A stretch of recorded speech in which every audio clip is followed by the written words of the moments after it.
might even do that more badass than PewDiePie does it. How are you guys doing?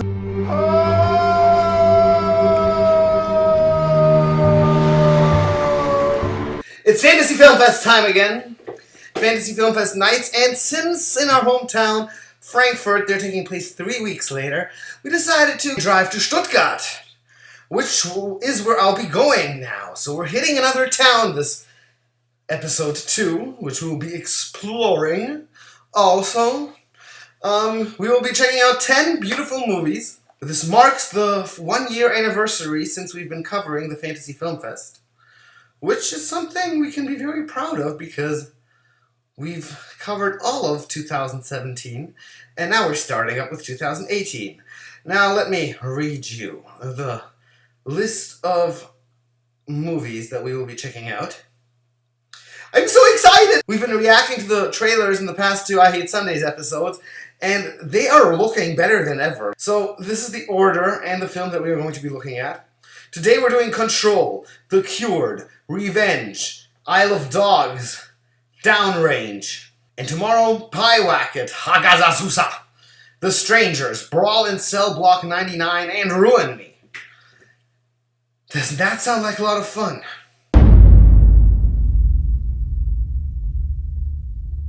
Oh my god, this is so exciting! I'm going to blow up! Watch me!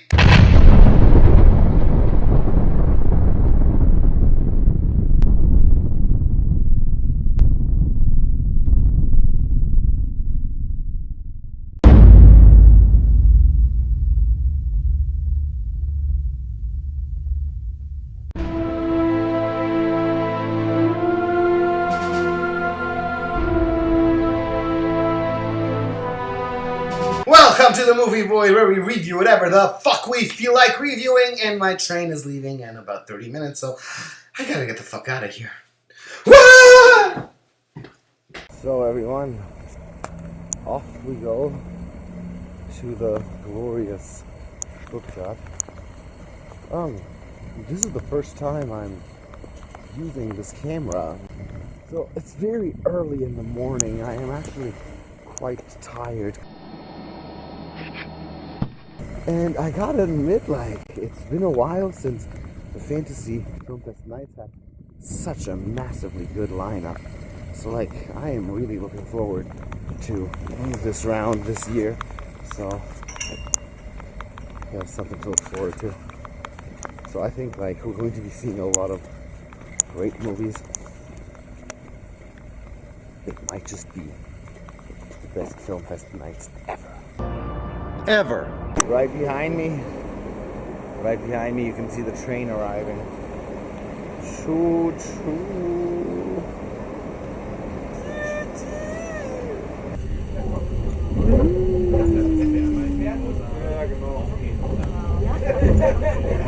We'll be in Stuttgart soon. Cheers. An hour. Welcome to the fine city of Stuttgart. It's not fine. Yeah, it's not fine at all. But we have just arrived. With Cedric? With all these drunk football fans. Wait, I'll be passing them now. You'll see them. But you won't see Cedric because he's over there. Yeah, see? So many drunk football fans. So we are slowly arriving at the movies. So fucking slowly. It's very hot tonight. Tonight, yeah. Today. It's such a beautiful day. We will be perfect to be stuck in the movies all day long. Damn, there's a line. That's not the line for the movies. Is it a line for Old Bridge Galleria? Yeah, it's the line for ice cream. I don't think Old Bridge Galleria has ice cream. Yeah, it is. No, it's Gelateria. It's the Old Bridge Gelateria. So it's not a Galleria. No. See, they all want ice cream. Look, there's a gay unicorn. Yeah. Okay. And this is where we need to be. Over here. So friendly. How do you do, madame? She has boobs. Look, it's a scary bunny.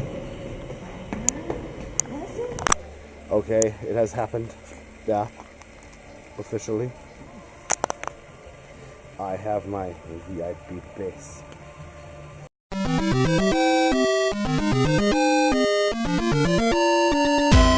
And we will be starting with the first movie soon, which is Control. Here, take a look at the cinemas we got this time. Quite pretty, I have to say. It's bigger than the one at home.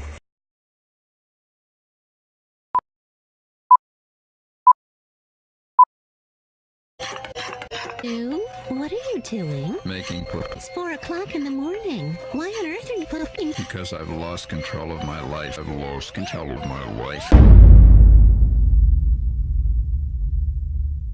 Well, anyway, I just saw the first movie, Control, also known as Tweede, Gelat. I first thought this was film from the Netherlands, but no, it's a Belgian film.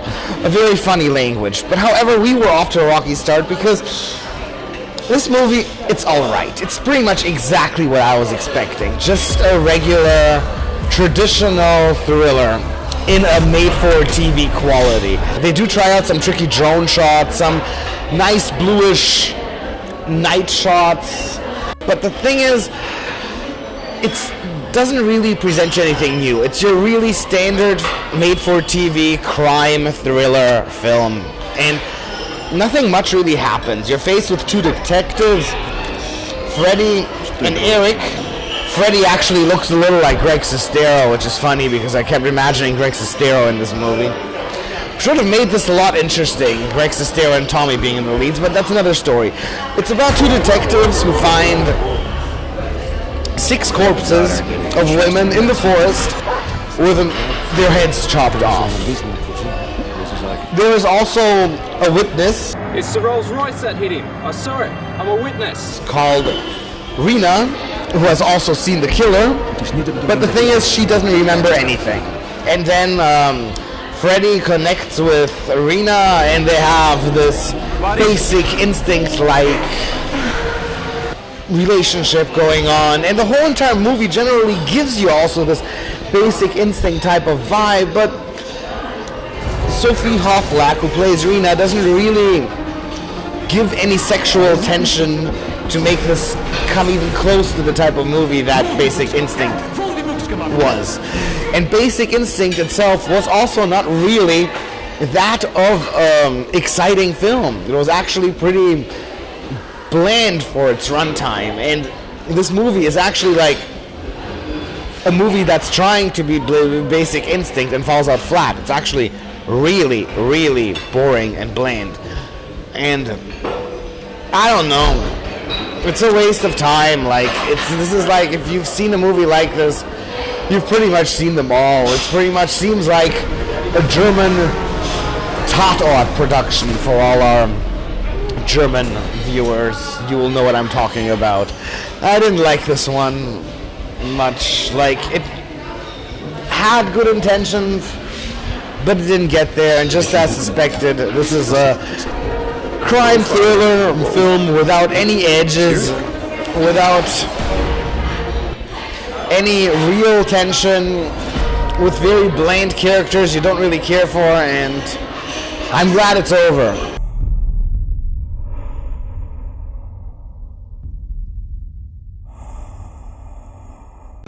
So next up is The Cured, and I'm really hoping for a fresh take on the zombie apocalypse. It better have a fresh take, because I'm sick of same old, and after that snoozer from earlier, it'd be fine to see a good zombie flick now.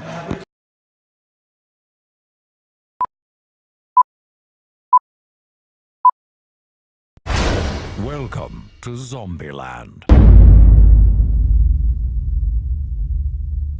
So I just saw The Cured, and The Cured was directed by David Frine, and this was pretty much his debut feature-length film. I was really hoping for a new take on the zombie genre, because that is what the trailer was really promising, and I pretty much got that. You know what we say again to the zombie apocalypse? Oh, hi, zombie apocalypse. Oh, hey, Johnny, what's up? But this time, somebody found a way to cure zombies. So there's a bunch of people who were infected that were cured and now have the chance to move back into society. And it is actually a simple idea that pretty much was there. I'm pretty much surprised that nobody has done this yet. And the idea works really well. But the thing is, the movie is made in such a way to show a very political stance to the whole thing. A film that sort of tackles topics like racism or the refugee crisis nowadays. Like, there's all these people who are against these people who are zombies being cured, who want like everybody who was infected to begin with to be dead. There's all these people who are protesting for the rights of ex-zombies. This is all of a sudden like more of a political horror film rather than your classical take on as a regular average zombie movie. So it's actually so political that when you watch the credits, it says the views and opinions in this movie are not necessarily those of the United Nations. That it literally says that on the credits. Well, now let's get to some technical aspects in this film. Ellen Page in the co-lead does a really, really nice job. And it's nice seeing Ellen Page in something that is good again for once. Ellen Page has been doing a lot of schlock recently, if we recall Flatliners. The lead, Sam Keeley, and his counterpart, Tom Vaughan Lawler, I think, if I said that right, they also do a really good job in their acting. The acting here is simply really good on all parts. Like, there's not a single thing to criticize here when it comes to the acting. The cinematography felt a little stale. You know those movies that always look like a rainy day? Whether you're inside or outside, it is always a rainy day. This is one of those. It's like it's an Irish production, and it looks that way, really. And I don't mean that in a negative way. It really just looks rainy. Lots of rain, lots of field, lots of cloudy skies, lots of dark rooms that look dusty. That's the sort of look this movie is going for. I also like, there is a lot of gore in this movie, but it is shown very seldomly. You get to see a lot of flashbacks from the cured people who suddenly have memories of what they were doing in their zombie state. And these flashbacks are shown in a very, very gory, gutsy way. Like, the thing is, you see a lot of blood, you see a lot of guts, but only in very, very short, quick cuts. And it is pretty effective because it pretty much shows the anger and rage the infected zombies had back in the day when they were infected. What really is also an important factor in this film is that the cured actually remember the things they were doing as zombies back in the day.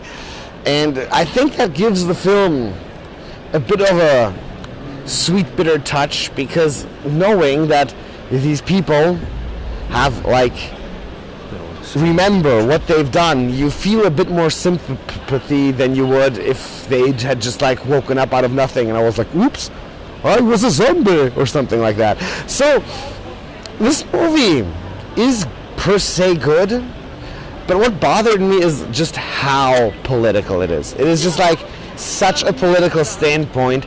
The storyline put into perspective that was more focused on the human, on the humanity here, would have been a little nicer. That is, like, I think the biggest critique point I have there. More humanity and less politics would have done this film a lot of justice, and it would have been, then it might have actually been like a really, really good zombie film. Well, now it's just like an okay, cool film with some good new ideas, but nothing that shoots it out of the park. We're still pretty much waiting for a new zombie classic to happen, but this, if you're into a new take on the zombie genre and can deal with a lot of politics and very little laughs, then check it out. This is great.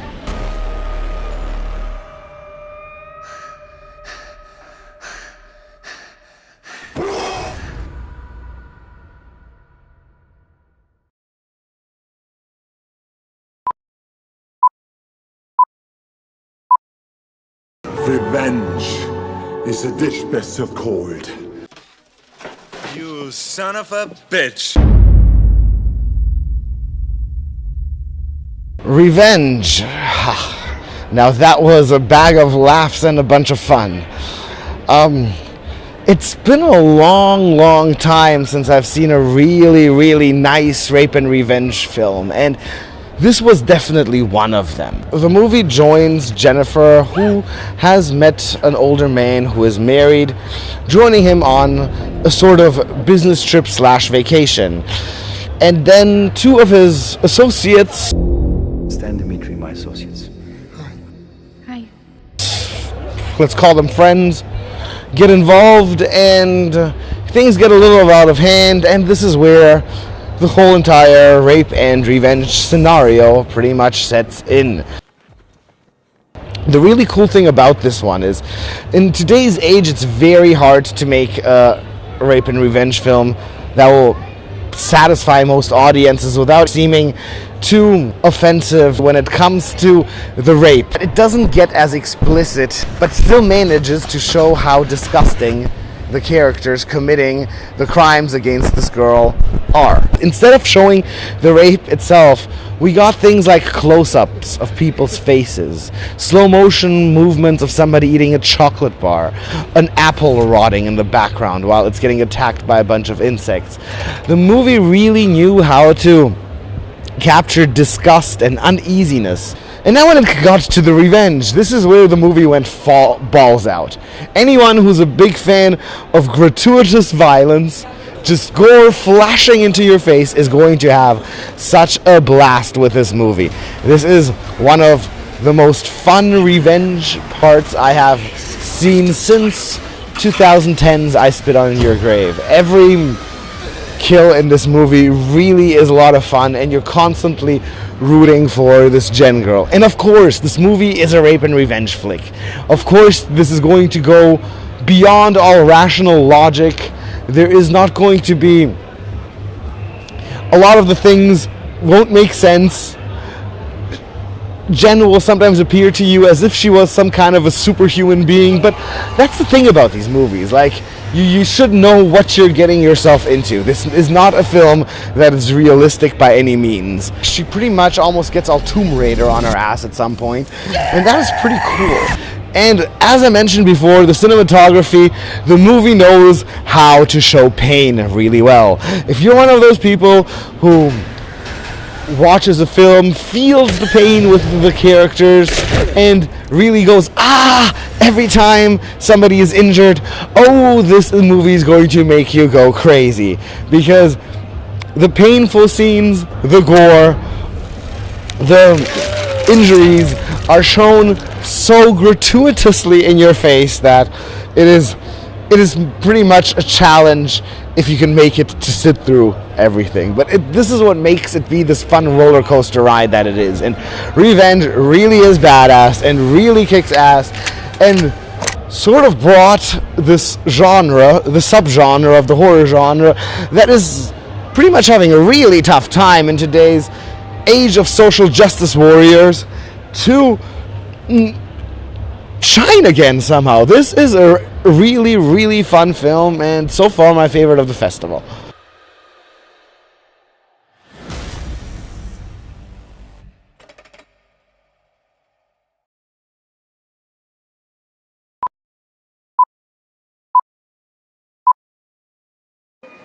Where my dog's at?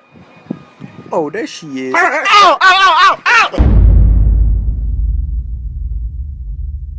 So I just saw Wes Anderson's Isle of Dogs, and I was actually surprised because I was expecting this film to go a lot more in this family-friendly Disney-esque type of direction, but it didn't do this at all. Isle of Dogs somehow really created its own universe. it was very self-aware about its weird animation, and it was generally quirkily and strangely put together. Incredibly weird pacing that was almost comparable to a children's novel. Everything like a flashback or a story or a piece of information that is not told in the plot is pretty much given to you. And that combined with this rapid and really fast and stylized editing that keeps switching from regular animation to its stop motion really gives the movie its totally own character. It is really something that almost reminds me of old school Tim Burton stuff. It has such a unique way of how it tells its own story and the way that it introduces you their characters, that it's pretty amazing. I'm actually very surprised that Wes Anderson cooked up something so unique and so different from his other projects so far. Everyone here does a good job at everything. I am still not believing that this is stop motion. This looks just way too good and it flows just way too sweetly to be taken as stop motion right away. Just compare this stop motion to Nightmare Before Christmas is stop motion. Okay, these are films that are 30 years away from each other, but just look at what kind of a long way we've come. This movie is incredibly charming, well told, but still at the same time very original, very unique, and strange compared to other films in this that go for this type of direction. And this is a movie both for kids and adults. It appeals to everyone. It actually takes some very political and daring turns. You fall in love with these little guys very quickly. To the north, a long rickety causeway over a noxious sludge marsh leading to a radioactive landfill polluted by toxic chemical garbage. That's our destination. Great. Get ready to jump. So I just saw Downrange, and I'm going to review it in the hotel room, since we've been having some sound difficulties all day long. So the sound on this one, at least, is right. The city seems to be all in this total party mood, and we're like dead wasted after seeing 5 films. So I was actually planning to review this movie with our trusty friend, the new camera, which is not being trusty at all. Look, it's being a real badass motherfucker. But I'm just going to go on with the movie now.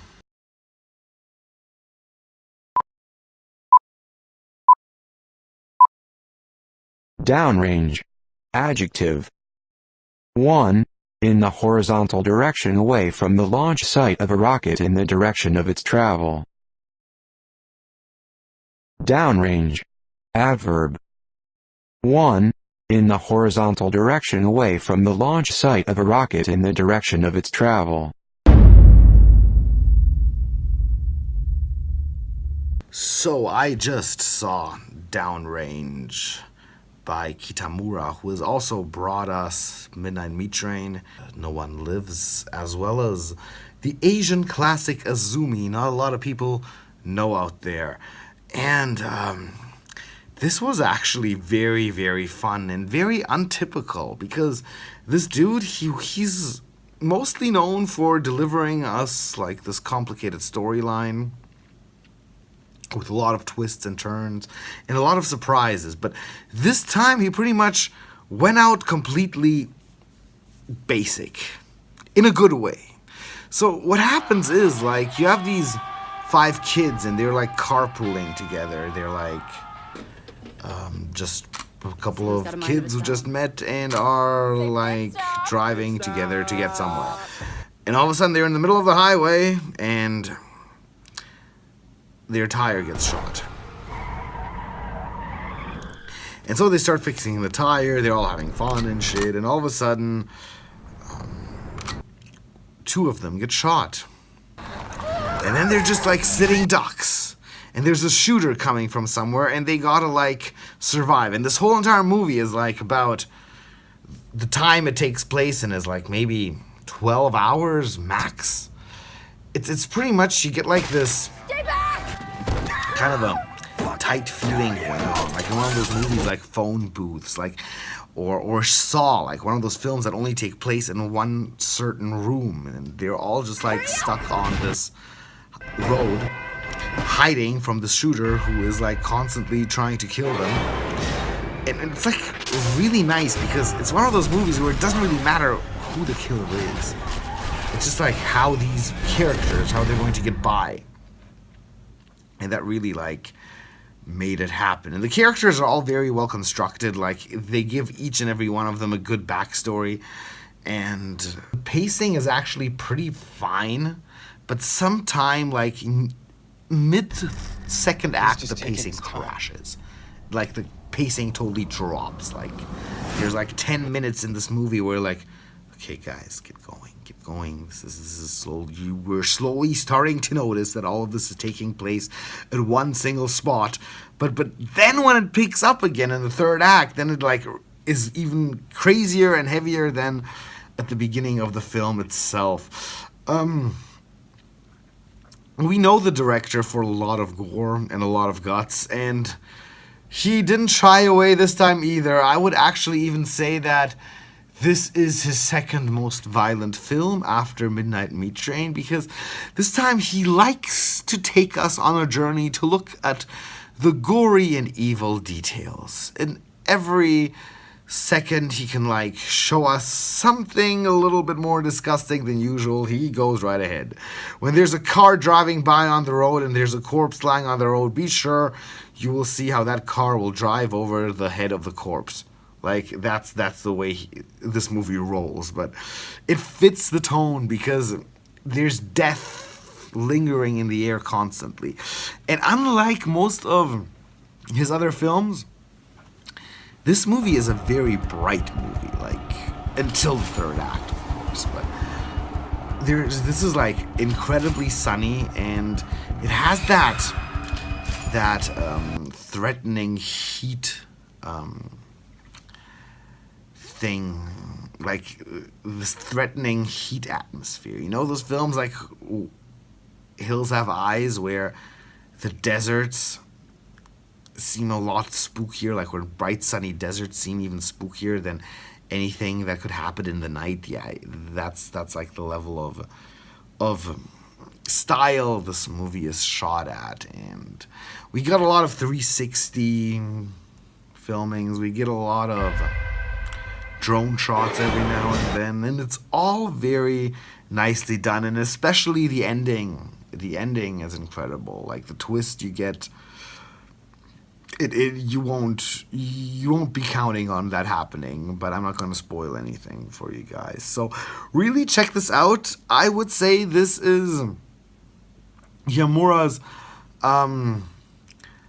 second best film. My favorite is still Midnight Meat Train, but this one I liked more than No One Lives. My second favorite film from him till now, and this is really good. We're dead.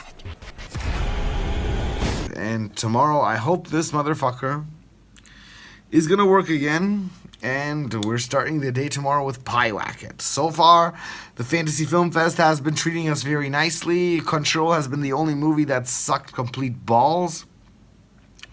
We had a lot of fun with Downrange, as I mentioned before. Isle of Dogs was also beautiful. Revenge was a wonderful film. The Cured was a creative zombie film. Could have been a little better, but it was good. So let's hope the day treats us well, and I hope that this motherfucker gets to work properly. Okay, so a new day has dawned upon us, and the old camera, and the new camera, it ain't working. So we're going to have to resort to our old tactics and use the old one today, and hopefully we'll get it fixed this week still. Okay, so today's day starts with Pyewacket.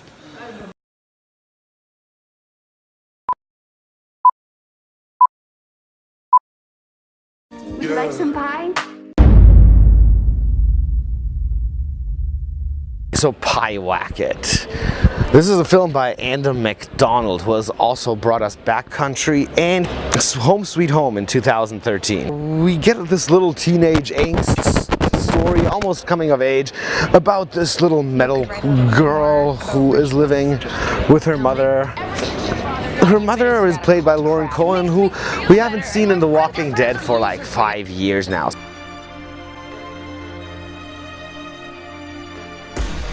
So it was really refreshing seeing her again. The father figure of the family died, and the mother is pretty much being neglectful. She's just like focused on moving on and wants to move to another house and doesn't really pay attention to what the girl really wants in life, and she gets frustrated and decides to summon a demon to kill her mother. Boy, that escalated quickly. I mean, that really got out of hand fast. And that is pretty much the premise of the story, and it works really well. But the thing is, this is a movie, if you like fast-paced horror, you'll be having problems with this, because this is a really slow burn. It really takes its time to establish its characters and to introduce everyone very well. And if you're like impatient and want some more plot happening, then you're not going to like this, because the first 50 minutes of this are really very, very slow. And once it starts kicking in, though, it gets spooky, but it never really gets too fast-paced. Like, the pacing on this film is like a bit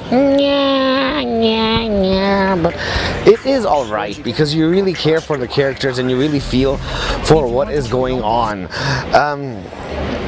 This movie likes to have its like metal, very bleak touch, and the whole movie seems like they shot it only on rainy days. There's just like a lot of cloudy shots, a lot of forest. The camera sometimes hints at Evil Dead, because you see a lot of flying camera shots from the forest, and that really gives it its spooky little feeling. However, I also have to admit that the ending isn't as convincing as one would want it to be. Like, you feel for the people, you feel for the characters, but you're not really that content and that sure about the resolution of how this all plays out in the end. It's okay, but it could have been a little bit more redeeming. It leaves a lot of questions unanswered, but this is a really fun film to see.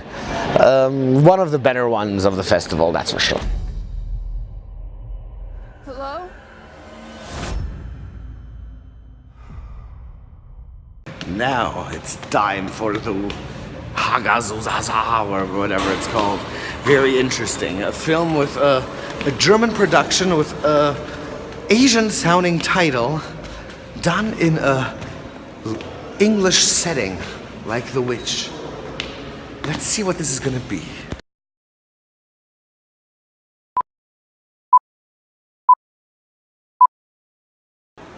Albrun.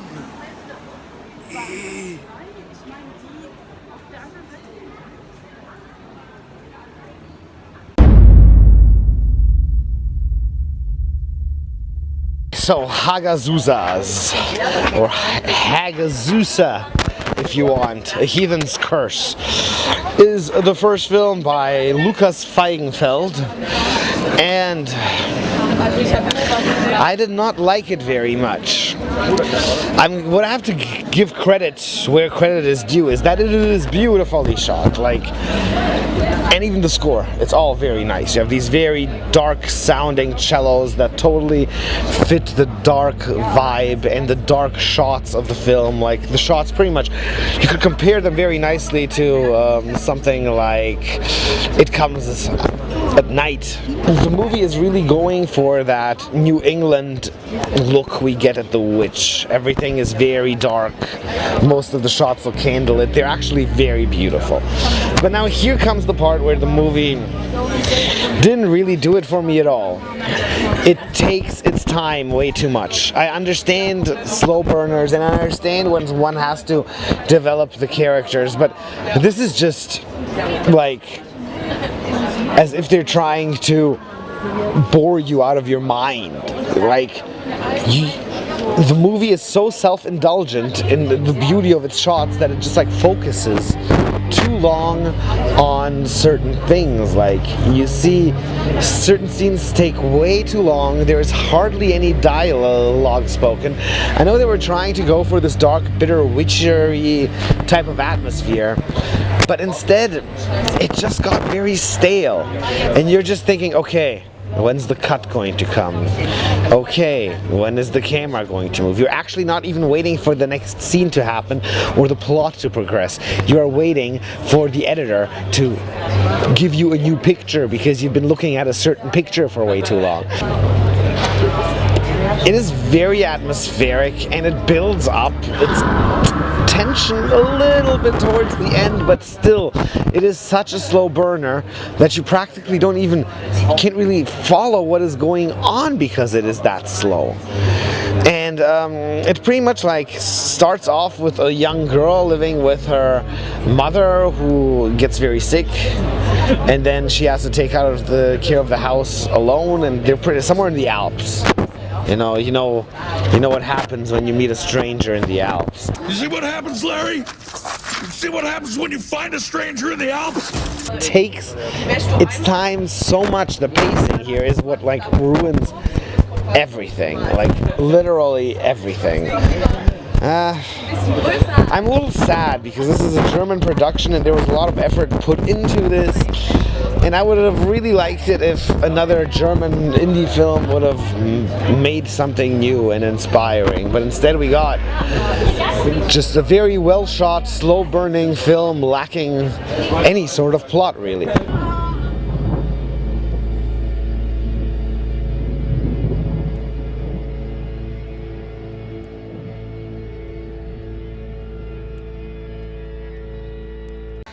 I am just scattering around a bookshop, and this is called Frauen auf Bäumen, which means women in trees. Now let's take a look at what's inside.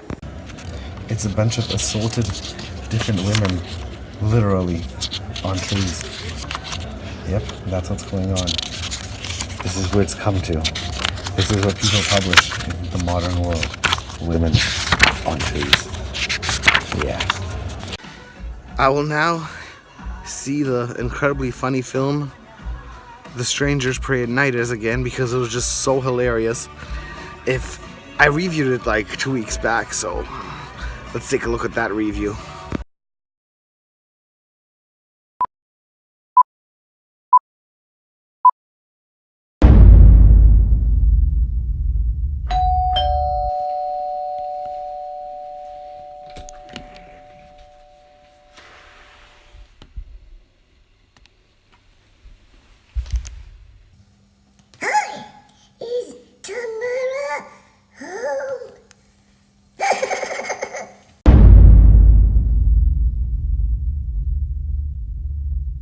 I just saw The Strangers Pray at Night, and it was absolutely entertaining for all the wrong reasons. This is probably the funniest slasher I have seen in years. It is hilarious. It is like this exploration of stupid decisions made by one-dimensional characters of epic proportions. It is so baffling.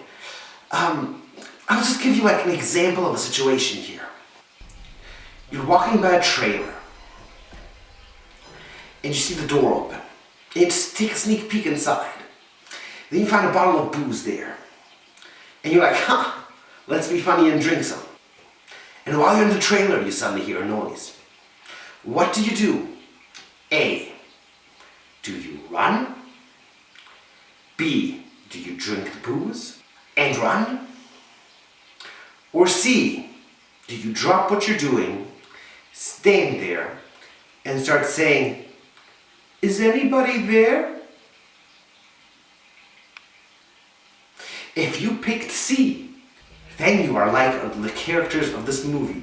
Absolutely insane and stupid to the point of absolute delightfulness. On a technical level, this movie also really shows its standards. The shots are completely out of focus in some points of the film, entirely. And sometimes they do these strange sound effects, that you just hear beeping and this mumbling, and the sound is all muddled and garbled up. For no reason whatsoever! Nobody heard a loud noise that made them deaf for a short time. Nobody was smacked in the head so hard that they're just hearing things wrongly. No! Just for no reason, the sound starts acting up and going all spooky dooky on us. It is absolutely hilarious. This is the Room of slasher films. Now with all of that going on, throw in some laughable acting into the picture and you got yourself a fucking classic of so bad it's good right there. Leave us alone! But we've just started. The funny thing is, this movie has this total 80s vibe.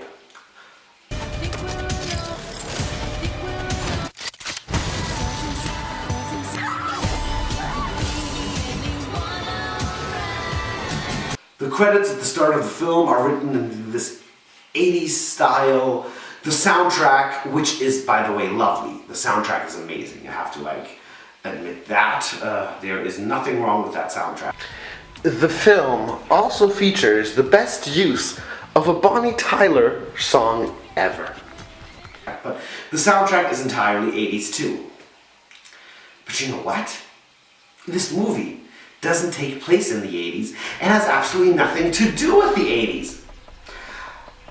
And you're wondering, why are you making everything look out to be so 80s when this movie has nothing to do with the 80s at all? It feels like this movie was shot at some point without any intention of bringing any kind of an 80s vibe into it. But then while they were sitting in the editing room, they were thinking, Stranger Things is pretty in. It is also very in. Hey, why not give this movie an 80s vibe? Because it is so in to do that. And that is exactly what they did.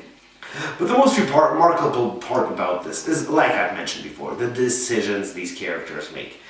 They are crazy. They are insane. You can't believe it. On both sides. The family that's getting threatened by the strangers and the strangers themselves. The things they do. It passes all borders of stupidity. It is hilarious. Please go see this movie with all your friends. It is hilarious.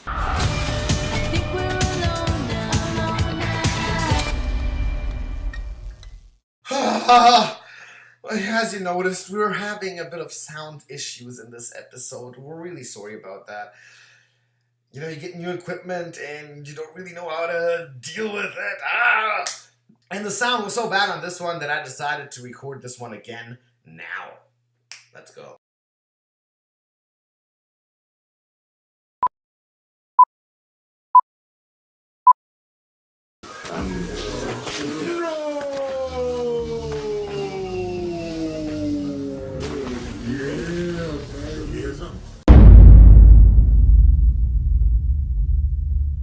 When I first heard about Brawl and Cellblock 99, I was pretty intrigued. On one hand, I was very happy that a new movie by S. Craig Zoller was coming out. The same dude who had brought us Bone Tomahawk 2 years ago.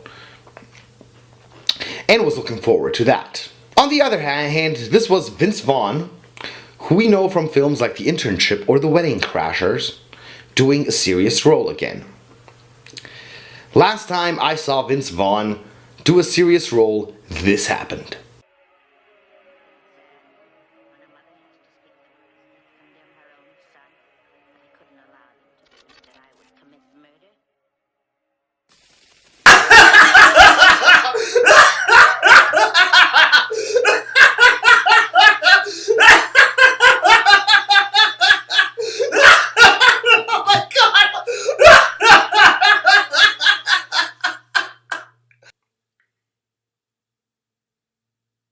Why?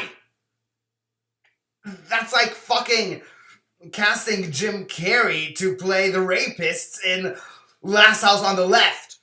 So let's say my expectations weren't really high. To be honest with you guys, the bar was on the floor.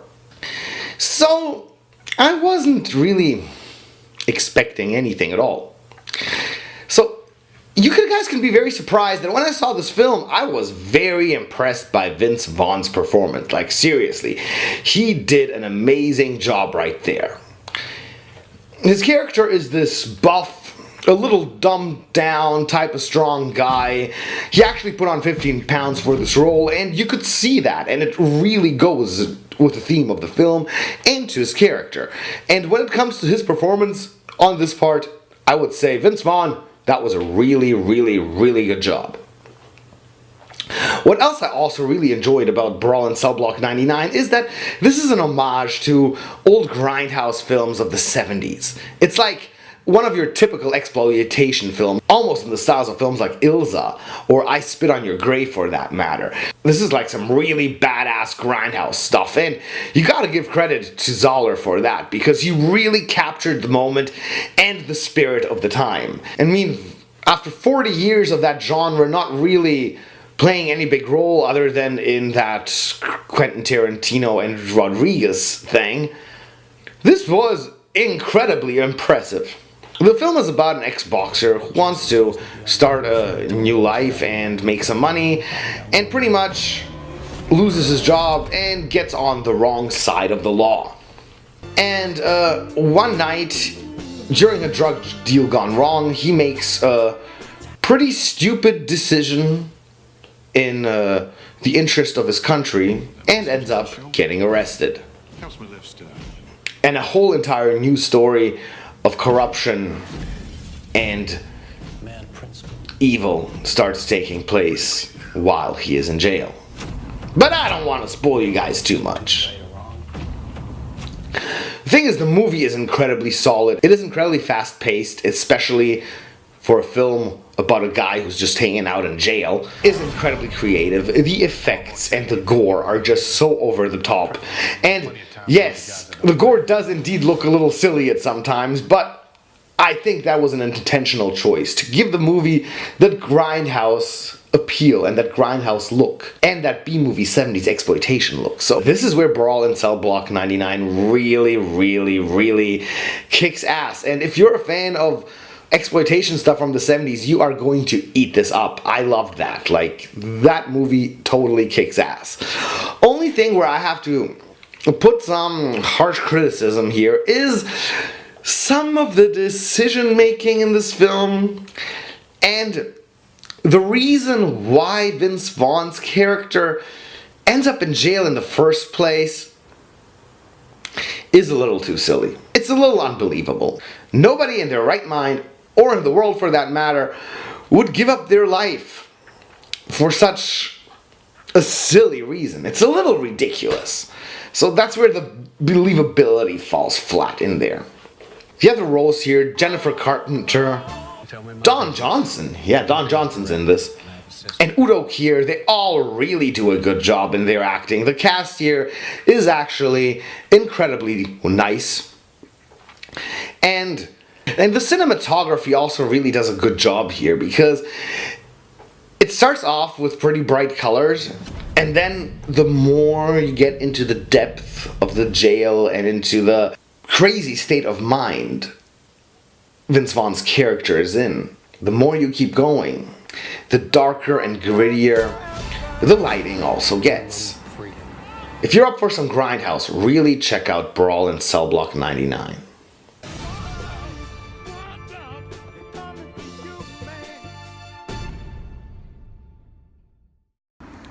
Alright, the festival's over. Now let's review Ruin Me.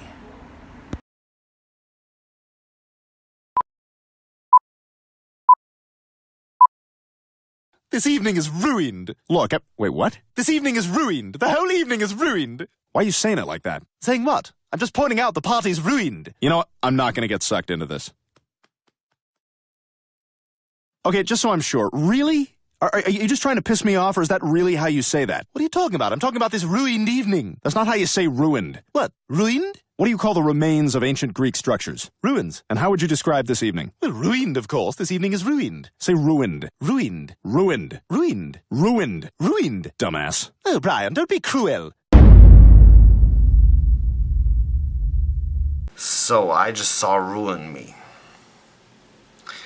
And I'm confused. I'm actually really confused. Ruin Me's first 45 minutes start off very fresh. It's like this really typical, cool, nice premise. A bunch of kids who want to do this horror slasher experience where like they have to solve mysteries and they get attacked by a bunch of actors and stuff like that. And then from the 45th minute on, it takes this unexpected turn. And at first it seems to be very smart when it does that, but then it just keeps changing and changing directions, changing plot devices, always constantly changing the plot to the point where you can't follow it anymore. Like, somewhere between the 50th minute and the 70th or 80th minute, like, you really have trouble figuring out what is really going on. Oh man, I have no idea what's going on right now. The ending is somewhat satisfying and somewhat tries to clear things up, but you're still left with this, huh? Okay, so this is how you're playing things? I don't know, I'm just like, you know, it's so all over the place. A ranged killer who just happened to wander into our campsite. Whereas in his first half, it was like really a straightforward story that you could follow and you could totally enjoy, like with really nicely developed characters. The movie functions a lot more as a comedy rather than like your typical horror scare film, although it doesn't shy away from guts and gore, and it like really plays with the thing where you as the audience have to ask yourself, is this real or is this not real?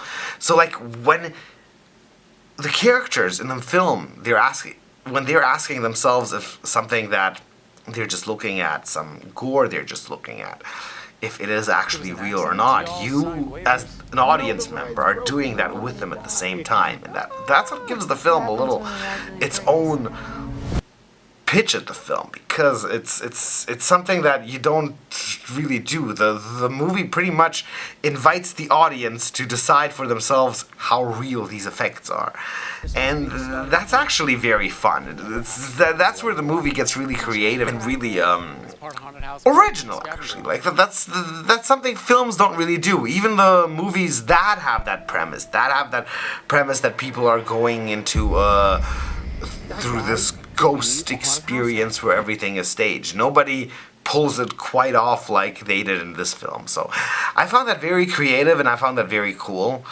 The acting, I really liked our lead character. She plays Alex. Her name is Marcienne Dwyer. She was very convincing. Same with her boyfriend Nathan. They were really, really good. I just wished for John Odom, the one who played Pitch, the little goth kid, to be a bit more menacing. That could have helped the film out a bit.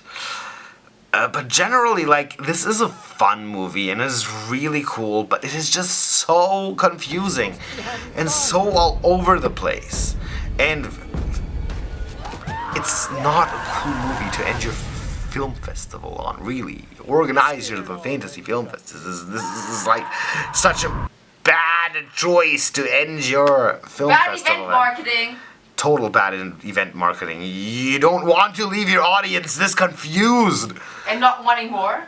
Yeah, exactly. Like, you don't want more after this. You're just like, okay, I'm done. This was too confusing. This is like not the confusion level of Lynch where you have the feeling it should make sense. No, you like at the point, and I'm not, without trying to spoil anything, at the point when those two characters are at that beach, the film goes totally off the railings and you can't follow it at all anymore. But otherwise, I like this a lot. This could have been much better. This movie is like bursting out of potential. There's just like so many promising things here. It just ends up somewhat of a mess in the end, but, you know, it was okay.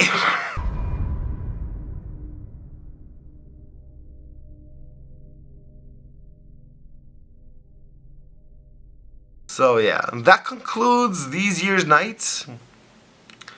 We'll be driving home tomorrow, and I'll give you a summary of the whole festival when I'm home. Till then. Here we are back again.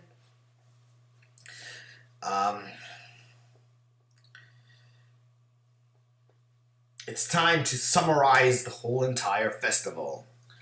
So, let's see what we had this year. Let's start off with the crap. In our crap list today, we have Hagazussa and Control. Both were pretty crappy because they were so boring, I have to admit. The okay ones, but the world won't die if you don't check them out, are Ruin Me, Pyewacket, and The Cured. The best one of the three being Pyewacket, though. It almost made it into the great film section, but yeah, I needed a bit more convincing. The great films were Brawl and Cellblock 99 and Downrange. Both totally beautiful. And now the absolute classic. This year, they were I Love Dogs, Revenge, and The Strangers Pray at Night. What? Well, I know what you guys are thinking. Didn't I say The Strangers Pray at Night was a really bad movie? Of course I did, and it is a really bad movie, but it is a so bad it's good movie, which makes it an absolute classic in my eyes. You know, Seth Rogen said something very smart about The Room at the last Golden Globes. If you were lucky enough to call the number and go see the movie, as I did back then, what you were treated to was something that was so bad, yet so enjoyable, it made you actually question the nature of quality itself. So yeah, here's the thing, like, why would we not consider a bad movie that it puts so much joy in your face not as a classic? I mean, we live in a day when a film like The Room can't get mainstream acceptance, and it's like The Strangers Pray at Night is just that type of a film. It belongs in the same category as The Room, or Fateful Findings by Neil Breen, or Samurai Cop for that matter. Films that are so awful that they put such a smile on your face, and that's why I recommend that one. Well, this year was really amazing, I have to admit. Only 2 movies really sucked. 3 of them are okay, and the other 5 were just like fucking amazeballs. So they did a really good job this year. Okay, guys, I'ma go. I'm sorry that this video took so long. I know it's been like a month since our last full episode. My personal life got a little in the way and stopped me from working. A bunch of annoying family issues I really didn't feel like taking care of. But I will have a lot of time this month, and we will have an episode about The Walking Dead next week. And right after that, an episode on Riverdale. So that's a lot of shit you guys can be looking out for. Well, you guys will see me when you see me. Unless you allow yourself to die. I just found out that my camera is going to be fixed in 2 days. So we'll probably be shooting the new episodes with the new camera again. Wowie, yay. So see you soon. Take care of yourself. I'm gonna go poof.